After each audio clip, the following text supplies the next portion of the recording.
الحمد لله رب العالمين والعاقبة للمتقين والصلاة والسلام على رسوله الكريم أما بعد فأعوذ بالله من الشيطان الرجيم بسم الله الرحمن الرحيم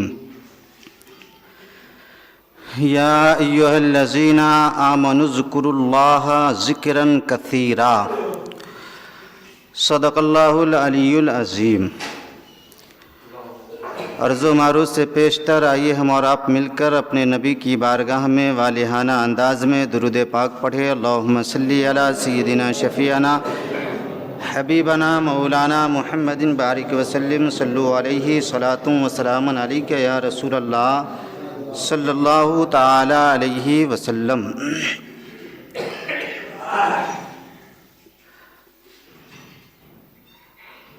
یا ایھا الذین آمنوا اذکروا اللہ ذکرا کثیرا، اے ایمان والو اللہ کا ذکر خوب کثرت کے ساتھ کیا کرو۔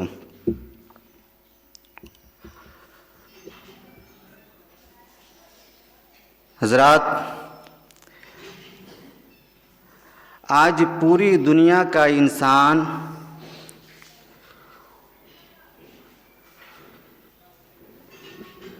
بے چین و بے قراری کا شکار بنا ہوا ہے۔ ہر طرف بدامنی اور برائیوں کا بازار گرم ہے۔ ہر دل کو چین و قرار کی تلاش ہے۔ انسان چین و قرار کی تلاش میں نہ جانے کہاں کہاں گردشیں کرتا ہے۔ انسان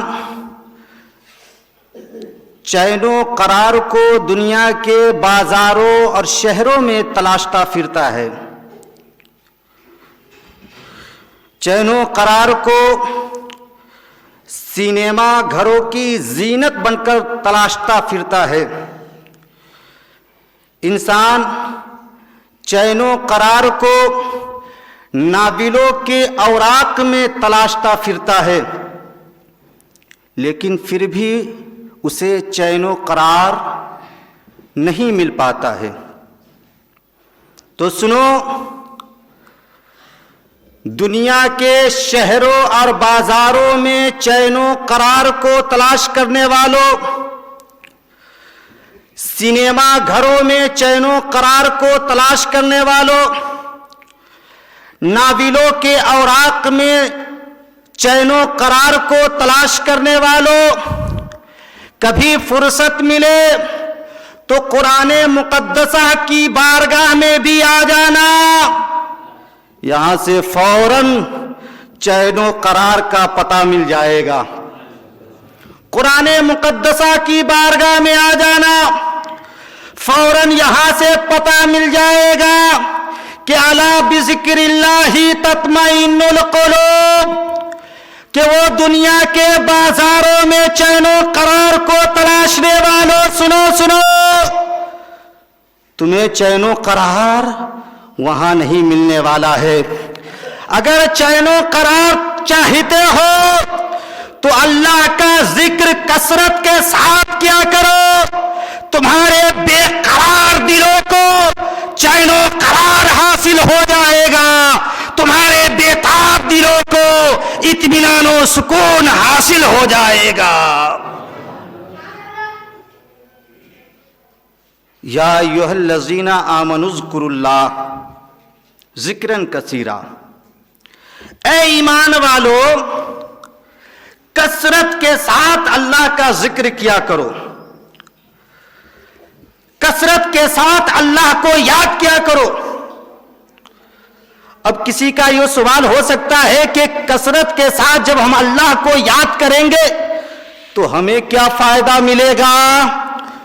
تو سنو، قرآن مقدسہ کہتا ہے وَاذْكُرُوا اللَّهَ كَثِيرًا لَعَلَّكُمْ تُفْلِحُونَ، جب کثرت کے ساتھ تم اللہ کو یاد کرو گے، اللہ کا ذکر کرو گے، تو اس کے ذریعے تمہیں دونوں جہان کی کامیابی و کامرانی حاصل ہو جائے گی، کامیابی وہ کامرانی حاصل ہو جائے گی، اور اس کے ذریعے اللہ تعالیٰ تمہارے گناہوں کی مغفرت بھی فرما دے گا اور تمہیں اجر عظیم بھی عطا فرمائے گا، کیونکہ قرآن کہتا ہے وَالذَّاكِرِينَ اللَّهَ كَثِيرًا وَالذَّاكِرَاتِ اعد اللہ لہم مغفرۃ واجرا عظیما، کہ جو کثرت کے ساتھ اللہ کا ذکر کرتا ہے، جو کثرت کے ساتھ اللہ کا ذکر کرتی ہے، اللہ تعالی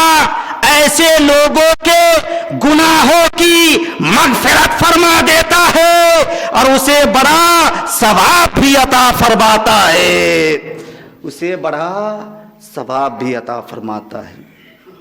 اس لیے کثرت کے ساتھ اللہ کا ذکر کیا کرے۔ افضل الذکر ہے کیا؟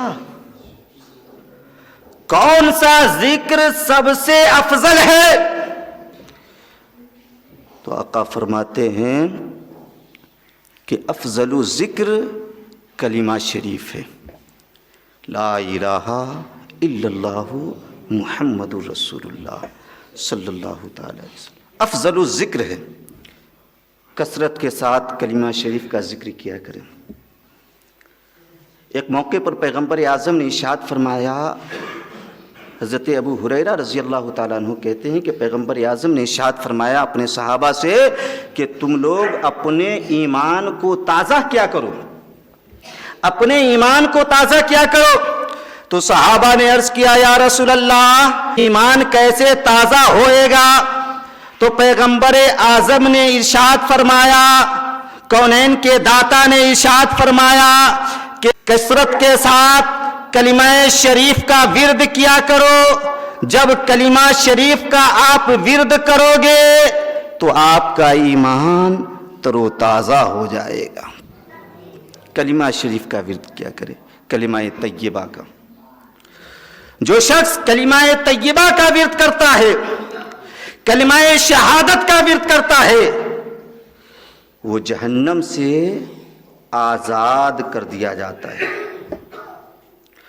اور جو شخص تیسرا کلمہ کا ورد کرتا ہے، کلمہ تمجید کا، یعنی سبحان اللہ والحمد للہ ولا الہ الا اللہ واللہ اکبر، تو آقا فرماتے ہیں کہ اس شخص کو ہر حرف کے بدلے 10 نیکیاں عطا کی جائے گی، سبحان اللہ۔ اور کلمہ شریف میں بڑی طاقت ہے، بڑا وزن ہے۔ ایک روایت کہتی ہے کہ پیغمبر اعظم نے ارشاد فرمایا کہ ترازو کے ایک پلے میں 7 آسمان اور 7 زمین کو رکھا جائے اور دوسرے پلے میں صرف کلمہ شریف کو رکھا جائے تو کلمہ شریف کا جو پلہ ہوگا وہ وزنی ہو جائے گا، سبحان اللہ۔ کلمہ شریف کا پلہ وزنی ہو جائے گا۔ ایک روایت کہتی ہے کہ پیغمبر اعظم نے ارشاد فرمایا کہ جو شخص سوتے وقت 2 مرتبہ کلمہ طیبہ پڑھے گا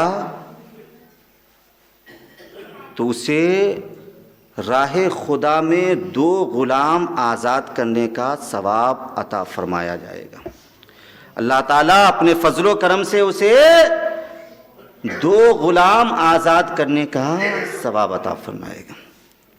کثرت کے ساتھ ذکر کیا کریں۔ دیکھیے قرآن مقدسہ کی ایک آیت ہے وَإِن مِّن شَيْءٍ إِلَّا يُسَبِّحُ بِحَمْدِهِ، کہ دنیا کی کوئی ایسی چیز نہیں جو اللہ کی پاکی نہیں بولتی ہو، جو اللہ کا ذکر نہیں کرتی ہو۔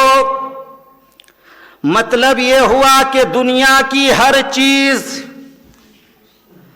اللہ کی پاکی بولا کرتی ہے، اللہ کا ذکر کیا کرتی ہے۔ یہ اور بات ہے کہ ان کی آوازوں کو ہم سنا نہیں کرتے، لیکن حقیقت ہے کہ دنیا کی ہر چیز اللہ کا ذکر کیا کرتی ہے، یہاں تک کہ مکان کا دروازہ بھی اللہ کا ذکر کرتا ہے، مکان کی کھڑکیاں بھی اللہ کا ذکر کرتی ہے، مکان کی دیواریں بھی اللہ کا ذکر کرتی ہے، مکان کی چھت بھی اللہ کا ذکر کرتی ہے، زمین کی گھاس بھی اللہ کا ذکر کرتی ہے، تالابوں کا میڈک بھی اللہ کا ذکر کرتا ہے، سوراخوں کی چیونٹیاں بھی اللہ کا ذکر کرتی ہے، سمندروں کی مچھلیاں بھی اللہ کا ذکر کیا کرتی ہے، ریت کی کنکریاں بھی اللہ کا ذکر کیا کرتی ہے، باغیچے کا پھول بھی اللہ کا ذکر کیا کرتا ہے، پرند بھی اللہ کا ذکر کیا کرتا ہے، چرند بھی اللہ کا ذکر کیا کرتا ہے، زمین بھی اللہ کا ذکر کیا کرتی ہے، آسمان بھی اللہ کا ذکر کیا کرتا ہے، شجر بھی اللہ کا ذکر کیا کرتا ہے، حجر بھی اللہ کا ذکر کیا کرتا ہے۔ گویا کائنات کی ہر چیز اللہ کا ذکر کیا کرتی ہے، اللہ کی پاکی بیان کرتی ہے، اور جو چیز ذکر نہیں کرتی ہے، جو چیز ذکر کرنے سے غافل ہو جاتی ہے، وہ چیز فوراً سزا میں مبتلا کر دی جاتی ہے، وہ چیز فوراً سزا میں مبتلا کر دی جاتی ہے۔ جبھی تو پیغمبر اعظم نے فرمایا کہ کسی بھی درخت پر کلہارا تب تک نہیں چلتا جب تک وہ اللہ کے ذکر سے غافل نہیں ہوتا، کسی بھی جانور کی گردن پر چھری تب تک نہیں چلتی جب تک وہ اللہ کے ذکر سے غافل نہیں ہوتا، کوئی بھی مچھلی شکاری کے جال میں تب تک نہیں پھنستی جب تک وہ اللہ کے ذکر سے غافل نہیں ہوتی۔ جب یہ چیزیں اللہ کے ذکر سے غافل ہوتی ہے تو پھر یہ سزا میں مبتلا کر دی جاتی ہے، پھر یہ قید کر دی جاتی ہے۔ یہ اور بات ہے کہ ان کی آوازوں کو ہم سنتے نہیں ہیں۔ نزہۃ المجالس کے اندر ایک بزرگ کا واقعہ نقل کیا گیا ہے کہ جب آپ قرآن مقدسہ کی اس آیت کو پڑھے کہ وَإِن مِّن شَيْءٍ إِلَّا يُسَبِّحُ بِحَمْدِهِ، کہ دنیا کی ہر چیز اللہ کا ذکر بولا کرتی ہے، اللہ کی پاکی بیان کرتی ہے، ہر چیز اللہ کی پاکی بیان کرتی ہے، تو ان بزرگ کے ذہن میں خیال پیدا ہوا کہ پھر ان چیزوں کی آوازوں کو ہم سنتے کیوں نہیں ہیں؟ جب یہ چیزیں اللہ کا ذکر بولا کرتی ہے، اللہ کی پاکی بیان کیا کرتی ہے، تو ان کی آوازوں کو ہم سنتے کیوں نہیں ہے؟ ذہن میں یہ خیال پیدا ہوا۔ اس کے بعد انہیں استنجا کرنے کی حاجت ہوئی، وہ پہنچے لوٹا لینے کے لیے۔ جب لوٹا کے قریب پہنچے تو لوٹا سے اللہ اللہ کی آواز آ رہی تھی، اللہ کے ذکر کی آواز آ رہی تھی۔ یہ بزرگ جب وہاں پہنچے اور آواز کو سنے تو شرما گئے، اور پھر سوچنے لگے یہ تو اللہ کا ذکر کر رہا ہے، اسے بیت الخلاء میں کیسے لے جائیں گے؟ چھوڑ دیا۔ سوچے کہ چلو ڈھیلا سے استنجا کر لیتے۔ پہنچے ڈھیلا کے قریب، جیسے ہی ڈھیلا کو اٹھانا چاہا وہاں سے بھی اللہ اللہ کی آواز آ رہی تھی، اللہ اللہ کا ورد سنائی دے رہا تھا، اللہ کا ذکر سنائی دے رہا تھا۔ پھر اپنے آپ میں بڑا شرمسار ہوئے، کہا یہ تو اللہ کا ذکر کر رہا ہے، اس سے کیسے استنجا کریں گے؟ یہاں تک کہ وہ جس طرف بڑھے، جن چیزوں کو ہاتھ لگایا، ہر چیز سے اللہ کے ذکر کا ورد سنائی دیا، اللہ کا ذکر سنائی دیا۔ اب یہ بڑے حیران و پریشان ہوئے کہ آخر ہم استنجا کریں گے تو کس چیز سے کریں گے؟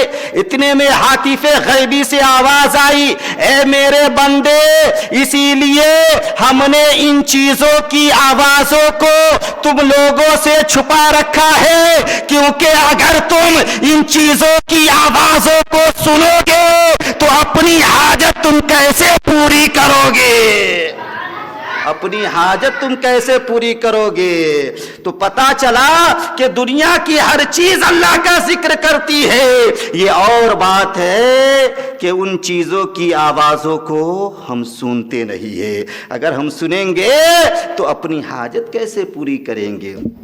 وَإِن مِّن شَيْءٍ إِلَّا يُسَبِّحُ بِحَمْدِهِ کہ دنیا میں کوئی ایسی چیز نہیں جو اللہ کی پاکی نہیں بولتی ہو، اللہ کا ذکر نہیں کرتی ہو۔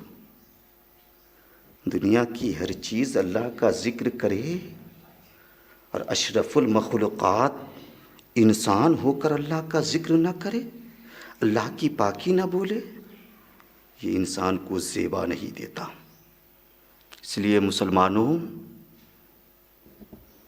جب تک جسم میں جان باقی ہے اپنے رب کا ذکر کرتے رہو، اللہ کی پاکی بیان کرتے رہو، اس لیے کہ آپ رب کی بندگی کرنے کے لیے ہی پیدا کیے گئے، رب کی عبادت کرنے کے لیے ہی پیدا کیے گئے۔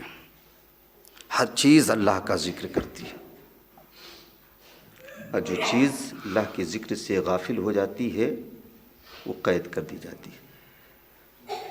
آپ صوفیائے اعظام کے رودات کو اٹھا کر دیکھیں، بزرگان اعظام کی داستان کو اٹھا کر دیکھیں،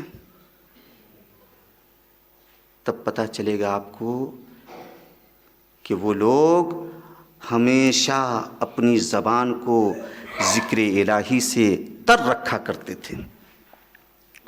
حضرت جنید بغدادی رحمۃ اللہ علیہ کا یہ واقعہ بارہا سنتے ہوں گے کہ آپ ہمیشہ اللہ کا ذکر کیا کرتے تھے، گھر میں رہتے تب بھی اللہ کا ذکر کرتے، میدان میں جاتے پھر بھی اللہ کا ذکر کرتے، گلی سے گزرتے پھر بھی اللہ کا ذکر کرتے، شہر سے گزرتے پھر بھی اللہ کا ذکر کرتے، ہمیشہ آپ اللہ کا ذکر کیا کرتے تھے۔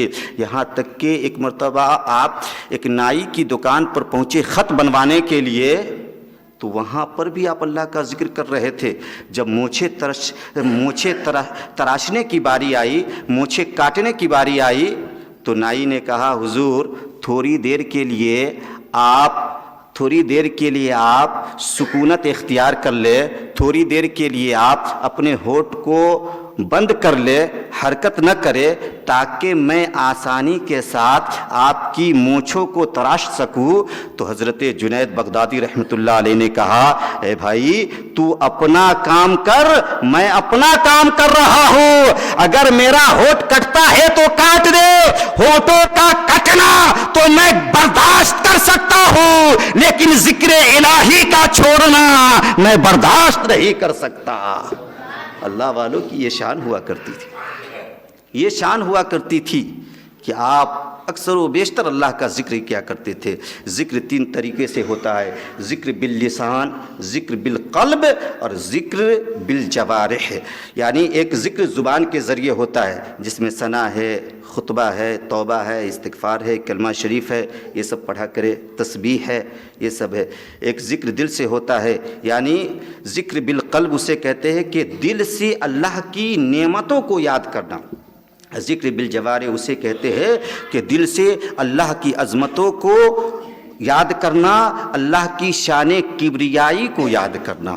تو ہمیشہ ہم ذکر کیا کرے، یا ایھا الذین آمنوا اذکروا اللہ ذکرا کثیرا، اے ایمان والو کثرت کے ساتھ اللہ کا ذکر کیا کرو، واذکروا اللہ کثیرا لعلکم تفلحون۔ جب کثرت کے ساتھ آپ اللہ کا ذکر کرو گے تو اس کے ذریعے دونوں جہان کی کامیابی و کامرانی تمہیں حاصل ہو جائے گی۔ اللہ تعالی ہم سب کو کثرت کے ساتھ ذکر کرنے کی توفیق عطا فرمائے۔ وآخر دعوانا الحمد للہ رب العالمین۔